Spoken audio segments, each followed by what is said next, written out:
ചന്ദ്രന്റെ ഉപരിതലത്തേക്കാൾ വലിയൊരു രാജ്യമായ ഇവിടെ മനുഷ്യരെക്കാൾ കൂടുതൽ കങ്കാരുക്കളാണുള്ളതെന്ന് നിങ്ങൾക്കറിയാമോ? കണ്ണഞ്ചിപ്പിക്കുന്ന പിങ്ക് തടാകങ്ങളും ലോകത്തിലെ ഏറ്റവും വിഷമുള്ള പാമ്പുകളും 10,000-കണക്കിന് ബീച്ചുകളുമുള്ള രാജ്യം. പറഞ്ഞുവരുന്നത് ഒരു ഭൂഖണ്ഡം മുഴുവൻ ഉൾക്കൊള്ളുന്ന ലോകത്തിലെ ഒരേ ഒരു രാജ്യമായ ഓസ്ട്രേലിയയെക്കുറിച്ചാണ്. പസഫിക് മഹാസമുദ്രത്തിനും ഇന്ത്യൻ മഹാസമുദ്രത്തിനുമിടയിൽ ഒറ്റപ്പെട്ടു കിടക്കുന്ന ലോകത്തിലെ ഏറ്റവും ചെറിയ ഭൂഖണ്ഡമായ ഓസ്ട്രേലിയ ഒരു രാജ്യം കൂടിയാണ്. ഇന്ത്യയുടെ ഇരട്ടിയിലധികം വലുപ്പമുള്ള ഈ ഭൂഖണ്ഡത്തിൽ ജീവിക്കുന്നത് വെറും 2.25 കോടി ആളുകൾ മാത്രമാണ്. ബീച്ചുകളുടെ രാജ്യമെന്നും അറിയപ്പെടുന്ന ഓസ്ട്രേലിയയിലെ കടൽ തീരങ്ങൾ ഓരോ ദിവസവും ഓരോന്നായി സന്ദർശിച്ചാൽ അവയെല്ലാം കണ്ടുതീരാൻ കുറഞ്ഞത് 27 വർഷമെങ്കിലും വേണ്ടിവരും. ലോകത്തിന്റെ മറ്റു ഭാഗങ്ങളിൽ നിന്നും തികച്ചും വ്യത്യസ്തമായ ഈ രാജ്യത്തിന്റെ ഓരോ കാഴ്ചയും നമ്മെ വിസ്മയിപ്പിക്കും. എന്റെ കൂടെ ഈ മനോഹരമായ സ്വപ്നയാത്രയിലേക്ക് സ്വാഗതം. ഓസ്ട്രേലിയയെ വേറിട്ട് നിർത്തുന്ന ഭൂപ്രകൃതിയുടെ മനോഹരമായ ഒരു മുഖമാണ് രാജ്യത്തിന്റെ ഉത്തരമേഖല. ഏകദേശം 180 ദശലക്ഷം വർഷങ്ങളുടെ ചരിത്രം പേറുന്ന ലോകത്തിലെ ഏറ്റവും പുരാതനമായ ഉഷ്ണമേഖലാ മഴക്കാടുകളിൽ ചിലത് ഈ പ്രദേശത്താണുള്ളത്. ഇവിടെ കരയോട് ചേർന്ന് നിൽക്കുന്ന കണ്ടൽക്കാടുകളിലുള്ള വലിയ ഉപ്പുജലമുതലകൾ കാണുമ്പോൾ തന്നെ പേടി തോന്നുന്ന ഒരു കാഴ്ചയാണ്. ഈ ഹരിതാഭമായ വനങ്ങളിൽ നിന്ന് ഉൾനാടുകളിലേക്ക് നീങ്ങുമ്പോൾ പച്ചപ്പു നിറഞ്ഞ വനനിരകൾ ക്രമേണ ആകാശത്തേക്ക് ഉയർന്നു തുടങ്ങുന്നു. ഏകദേശം 3500 കിലോമീറ്ററിലധികം നീളത്തിൽ വ്യാപിച്ചു കിടക്കുന്ന ഗ്രേറ്റ് ഡിവൈഡിംഗ് റേഞ്ച് എന്ന് വിളിക്കപ്പെടുന്ന ഈ മലനിരകളിൽ നിന്നാണ് ഓസ്ട്രേലിയയിലെ പല പ്രധാന നദികളും ഉത്ഭവിക്കുന്നത്. ശൈത്യകാലത്ത് ഓസ്ട്രേലിയൻ ആൽപ്സ് ഉൾപ്പെടെയുള്ള ഉയർന്ന കൊടുമുടികളിൽ പെയ്യുന്ന മഞ്ഞ് ഈ മലനിരകളെ വെളുത്ത പുതപ്പണിയിക്കുന്നു. ഈ തണുത്ത മലനിരകൾ ഇറങ്ങിച്ചെല്ലുന്നത് മറ്റൊരു ലോകത്തേക്കാണ്. അവിടെ പച്ചപ്പിന് പകരം ചുവന്ന മണ്ണും ഉണങ്ങിയ സമതലങ്ങളുമാണ് നമ്മളെ വരവേൽക്കുന്നത്. 100 കിലോമീറ്ററുകൾ പരന്നുകിടക്കുന്ന ഈ ഭൂമിയിൽ മരങ്ങൾ വിരളമായ വിശാലമായ സമതലമാണ് നുല്ലാർബർ സമതലം. ലോകത്തിലെ ഏറ്റവും വലിയ വൃക്ഷരഹിത സമതലങ്ങളിലൊന്നായ ഈ പ്രദേശത്തിലൂടെ വളവുകളൊന്നുമില്ലാതെ ചക്രവാളത്തിലേക്ക് നേരെ നീളുന്ന റോഡുകൾ കടന്നുപോകുന്നു. ചുട്ടുപൊള്ളുന്ന വെയിലിനെ അതിജീവിച്ച് തുറന്ന സമതലങ്ങളിലൂടെ സഞ്ചരിക്കുന്ന കങ്കാരുക്കളുടെ എണ്ണം ഇവിടെ മനുഷ്യരെക്കാൾ കൂടുതലാണെന്നാണ് കണക്കാക്കപ്പെടുന്നത്. ചുവന്ന മണ്ണിനിടയിൽ തലയുയർത്തി നിൽക്കുന്ന ഉലുരു പോലുള്ള കൂറ്റൻ പാറരൂപങ്ങളും കണ്ണഞ്ചിപ്പിക്കുന്ന പിങ്ക് നിറത്തിൽ തിളങ്ങുന്ന പ്രകൃതി മനോഹരമായ ഉപ്പുതടാകങ്ങളും ഈ വരണ്ട ഭൂമിയുടെ ഏറ്റവും വിസ്മയകരമായ കാഴ്ചകളാണ്. ലോകത്തിലെ ഏറ്റവും വിഷമുള്ള 10 പാമ്പുകളിൽ 9 കാണപ്പെടുന്നത് ഈ ഭൂഖണ്ഡത്തിലാണ്. ഈ വരണ്ട ഭൂപ്രദേശങ്ങൾ അവസാനിക്കുന്നിടത്താണ് ഓസ്ട്രേലിയയുടെ നീണ്ട തീരപ്രദേശങ്ങൾ ആരംഭിക്കുന്നത്. നീലക്കടലിനോട് ചേർന്ന് കിടക്കുന്ന ഓസ്ട്രേലിയയുടെ തീരങ്ങൾ രാജ്യത്തിന്റെ ഭൂപ്രകൃതിക്ക് തികച്ചും പുതിയൊരു മുഖം നൽകുന്നു. ഓരോ ദിവസവും ഓരോ കടൽ തീരം വീതം കണ്ടാലും ഓസ്ട്രേലിയയിലെ എല്ലാ കടൽ തീരങ്ങളും കണ്ടുതീരാൻ കുറഞ്ഞത് 27 വർഷങ്ങൾ വേണ്ടിവരും എന്ന് പറയുന്നത് ഇവിടെ 10,000-കണക്കിന് കടൽ തീരങ്ങൾ ഉള്ളതുകൊണ്ടാണ്. വെൺമണൽ പരന്നുകിടക്കുന്ന വൈറ്റ് ഹേവൻ ബീച്ച് പോലുള്ള ശാന്തമായ തീരങ്ങൾ മുതൽ ഗ്രേറ്റ് ഓഷ്യൻ റോഡിലെ 12 അപ്പോസ്റ്റൽസ് പോലുള്ള കൂറ്റൻ പാറരൂപങ്ങൾ വരെ ഈ തീരക്കാഴ്ചകളിൽ കാണാം. എന്നാൽ ഈ നീലലോകത്തിന്റെ കാഴ്ചകൾ കരയിൽ അവസാനിക്കുന്നില്ല. സമുദ്രത്തിനടിയിലായി മറ്റൊരു വിസ്മയ ലോകം കൂടിയുണ്ട്. ഭൂമിയിലെ ഏറ്റവും വലിയ പവിഴപ്പുറ്റ് ശൃംഖലയായ ഗ്രേറ്റ് ബാരിയർ റീഫാണത്. വർണ്ണാഭമായ പവിഴപ്പുറ്റുകൾക്കിടയിലൂടെ നീന്തിത്തുടിക്കുന്ന മത്സ്യങ്ങളും അപൂർവ സമുദ്രജീവജാലങ്ങളും നിറഞ്ഞ ഈ നീലത്തടം ഉപഗ്രഹ ചിത്രങ്ങളിൽ പോലും വ്യക്തമായി കാണാൻ കഴിയുന്നത്ര വിശാലമാണ്. ഈ വന്യമായ പ്രകൃതിയുടെ നടുവിലാണ് അത്യാധുനികമായ ഓസ്ട്രേലിയൻ നഗരങ്ങൾ തലയുയർത്തി നിൽക്കുന്നത്. സിഡ്നിയുടെയും മെൽബണിന്റെയും ആകാശത്തേക്ക് ഉയർന്നു നിൽക്കുന്ന കെട്ടിടനിരകൾ കടലോരങ്ങളുടെ പശ്ചാത്തലത്തിൽ പുതിയ കാലത്തിന്റെ നിർമ്മിതികൾ തീർക്കുന്നു.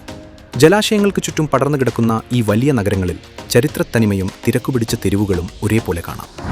ഇവയിൽ നിന്ന് വ്യത്യസ്തമായാണ് ഓസ്ട്രേലിയയുടെ തലസ്ഥാനമായ കാൻബറ നിലകൊള്ളുന്നത്.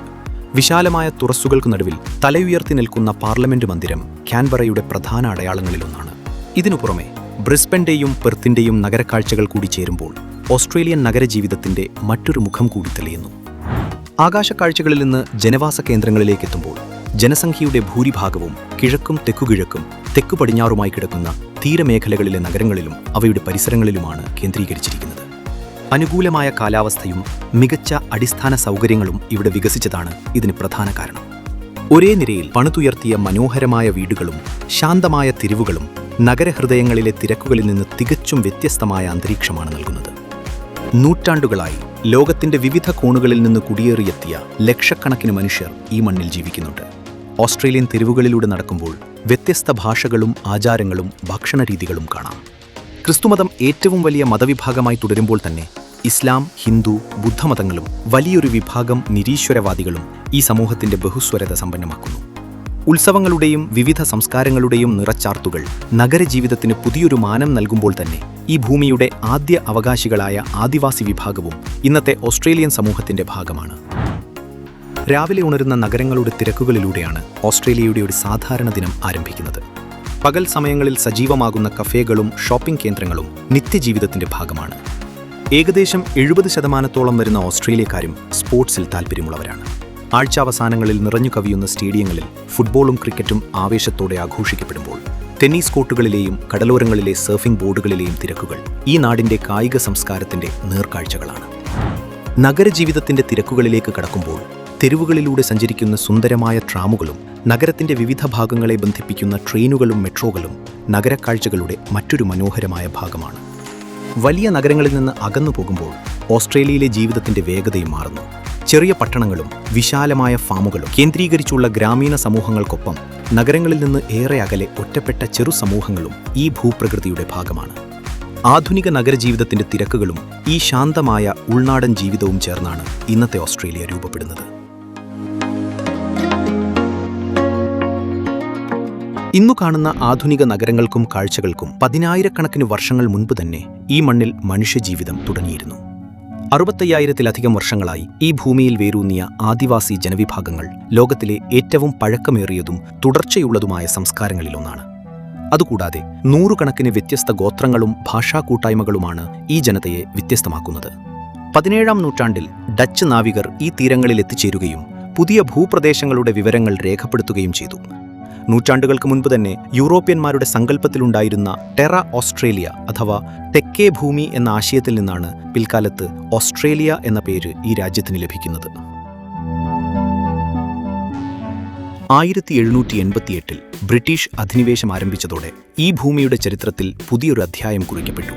ഇതോടെയാണ് ബ്രിട്ടീഷ് കോളനിവൽക്കരണവും രാജ്യത്തെ ആദ്യത്തെ സ്ഥിരവാസ കേന്ദ്രങ്ങളുടെ നിർമ്മാണവും ആരംഭിക്കുന്നത്. 19-ാം നൂറ്റാണ്ടിൽ നടന്ന സ്വർണ്ണഖനനങ്ങളിലെ കണ്ടെത്തലുകൾ ഓസ്ട്രേലിയയുടെ ചരിത്രത്തെ അടിമുടി മാറ്റിമറിക്കുകയും ലോകത്തിന്റെ വിവിധ ഭാഗങ്ങളിൽ നിന്നുള്ള ജനങ്ങളെ ഇവിടേക്ക് ആകർഷിക്കുകയും ചെയ്തതോടെ രാജ്യത്തിന്റെ ജനസംഖ്യയിലും സമ്പദ്വ്യവസ്ഥയിലും വലിയ വളർച്ചയുണ്ടായി. 1901-ൽ 6 വ്യത്യസ്ത കോളനികൾ ഒന്നിച്ചുകൂടി കോമൺവെൽത്ത് ഓഫ് ഓസ്ട്രേലിയ രൂപീകരിച്ചതോടെ ഈ കോളനികൾ ഒരൊറ്റ ഫെഡറൽ രാഷ്ട്രമായി മാറി. ഈ ചരിത്രമുഹൂർത്തമാണ് ആധുനിക ഓസ്ട്രേലിയൻ രാഷ്ട്രത്തിന് അടിത്തറയിട്ടത്. പിന്നീട് 1908-ൽ പുതിയ ദേശീയ തലസ്ഥാനമായി കാൻബറയുടെ പ്രദേശം തിരഞ്ഞെടുക്കപ്പെട്ടു. റെയിൽവേകളും ഹൈവേകളും തുറമുഖങ്ങളും വിശാലമായ ഈ ഭൂപ്രദേശത്തെ പരസ്പരം ബന്ധിപ്പിച്ചു. ബ്രിട്ടീഷ് കോളനികളിൽ നിന്ന് വളർന്നുവന്ന ഓസ്ട്രേലിയ സാമ്പത്തികമായും സാമൂഹികമായും വികസിച്ച് ലോകത്തിലെ പ്രധാന ആധുനിക രാജ്യങ്ങളിലൊന്നായി മാറി. ഉൾനാടൻ ഭൂപ്രദേശങ്ങളിലെ ഇരുമ്പു നിക്ഷേപങ്ങളും കൽക്കരിയും പ്രകൃതിവാതകവും ഓസ്ട്രേലിയയെ ലോകത്തിലെ പ്രധാന വിഭവ കയറ്റുമതി രാജ്യങ്ങളിലൊന്നാക്കി മാറ്റുന്നു. വിശാലമായ പാടശേഖരങ്ങളിലും മേച്ചിൽപ്പുറങ്ങളിലും സജീവമായ കൃഷിയും കന്നുകാലി വളർത്തലും ഓസ്ട്രേലിയയിലെ ഗ്രാമീണ ജീവിതത്തിന്റെ പ്രധാന ഭാഗമാണ്. ലോകവിപണിയിലേക്ക് കയറ്റി അയക്കപ്പെടുന്ന ഗോതമ്പും കമ്പിളിയും മാംസവും കൂടാതെ പ്രശസ്തമായ വൈൻ നിർമ്മാണവും രാജ്യത്തിന്റെ കാർഷിക സമ്പദ്വ്യവസ്ഥയ്ക്ക് കരുത്തു പകരുന്നു. ആധുനിക നഗരങ്ങൾ കേന്ദ്രീകരിച്ചുള്ള വിദ്യാഭ്യാസവും സാങ്കേതികവിദ്യയും ഓസ്ട്രേലിയൻ സമ്പദ്വ്യവസ്ഥയുടെ പ്രധാന മേഖലകളാണ്. ലോകോത്തര സർവകലാശാലകളും ഗവേഷണ സ്ഥാപനങ്ങളും പുതിയ സാങ്കേതിക വിദ്യകളുടെ വികസനത്തിന് വലിയ സംഭാവന നൽകുന്നു. സേവന മേഖലകൾ കൂടുതൽ വളരുന്നതിനൊപ്പം പുനരുപയോഗ ഊർജ്ജ രംഗത്തും ഓസ്ട്രേലിയ വലിയ സാധ്യതകൾ തേടുകയാണ്. സാമ്പത്തിക വളർച്ചയ്ക്കൊപ്പം പരിസ്ഥിതി സംരക്ഷണത്തിനും പ്രാധാന്യം നൽകുന്ന ഈ മാറ്റങ്ങൾ രാജ്യത്തിന്റെ സമ്പദ്വ്യവസ്ഥയെ കൂടുതൽ വൈവിധ്യമാർന്നതാക്കുന്നു. വിശാലവും വൈവിധ്യപൂർണവുമായ ഈ രാജ്യം കൊടും ചൂടും കാട്ടുതീയും വരൾച്ചയും ഉൾപ്പെടെയുള്ള കടുത്ത കാലാവസ്ഥാ വെല്ലുവിളികളെയാണ് നേരിടുന്നത്. ഇതിനു പുറമെ വടക്കൻ ഓസ്ട്രേലിയയെ ബാധിക്കുന്ന ഉഷ്ണമേഖലാ ചുഴലിക്കാറ്റുകളും പ്രളയങ്ങളും ഇവിടുത്തെ സാധാരണ ജനജീവിതത്തെ സാരമായി ബാധിക്കാറുണ്ട്. ഈ കാലാവസ്ഥാ വ്യതിയാനങ്ങൾ ഗ്രേറ്റ് ബാരിയർ റീഫിലെ പവിഴപ്പുറ്റുകളുടെ നശീകരണത്തിനും വരൾച്ചയേറിയ പ്രദേശങ്ങളിൽ കടുത്ത ജലക്ഷാമത്തിനും കാരണമാകുന്നുണ്ട്. ചുരുക്കത്തിൽ പുരാതനമായ ആദിവാസി സംസ്കൃതിയും കോടിക്കണക്കിന് വർഷങ്ങളുടെ പൈതൃകമുള്ള പ്രകൃതിയും ആധുനിക നഗരങ്ങളും ഒരുപോലെ സംഗമിക്കുന്ന ഭൂഖണ്ഡമാണ് ഓസ്ട്രേലിയ. പ്രകൃതിയുടെ വെല്ലുവിളികളെയും അത്ഭുതങ്ങളെയും ഒരുപോലെ ഉൾക്കൊണ്ട് പുതിയ കാലത്തിന്റെ മാറ്റങ്ങളിലൂടെ ഓസ്ട്രേലിയ മുന്നോട്ടുള്ള യാത്ര തുടരുകയാണ്. പ്രകൃതിയുടെയും ചരിത്രത്തിന്റെയും അത്ഭുതങ്ങളുമായി മറ്റൊരു വീഡിയോയിൽ വീണ്ടും കാണാം.